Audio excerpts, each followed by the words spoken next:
Baik, saya akan membahas analisis dampak lingkungan atau AMDAL yang merupakan salah satu komponen penting dalam studi kelayakan proyek.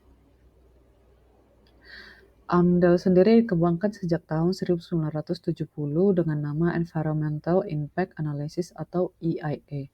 Secara konsep, terdapat dua istilah utama. Yang pertama adalah ANDAL, yaitu kajian mendalam tentang dampak penting dari suatu kegiatan yang direncanakan, sedangkan AMDAL merupakan hasil studi yang mengenai dampak kegiatan terhadap lingkungan hidup yang dijadikan dasar dalam pengambilan keputusan proyek. Dengan kata lain, sebelum proyek dijalankan, AMDAL harus memastikan bahwa kegiatan tersebut tidak akan menimbulkan kerusakan lingkungan yang signifikan.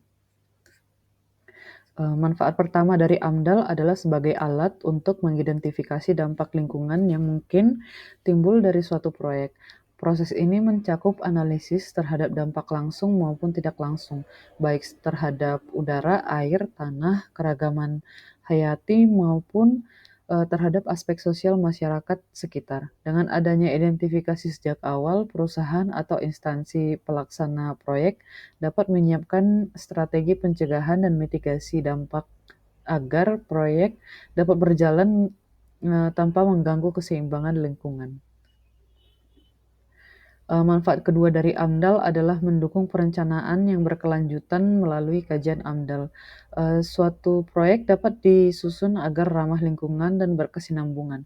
Dengan demikian, kegiatan proyek tidak hanya berorientasi pada keuntungan jangka pendek, tetapi juga memperhatikan kelestarian kelestarian ekosistem di sekitarnya.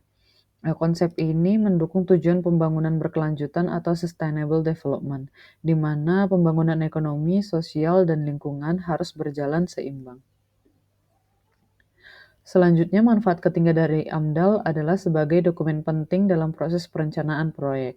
Laporan AMDAL menjadi sumber informasi resmi yang menggambarkan kondisi lingkungan saat proyek dimulai, serta prediksi kondisi lingkungan di masa mendatang.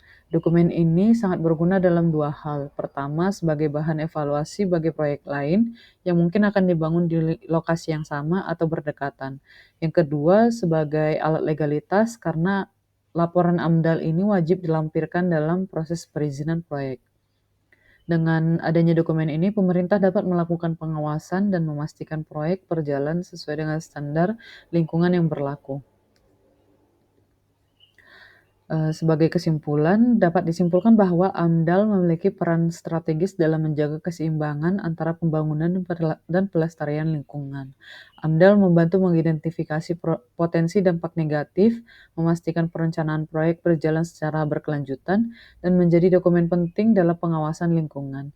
Dengan demikian, setiap pelaksanaan proyek diharapkan tidak hanya memberikan manfaat ekonomi, tetapi juga menjaga kelestarian dan kesejahteraan masyarakat sekitar. Sekian presentasi saya, terima kasih.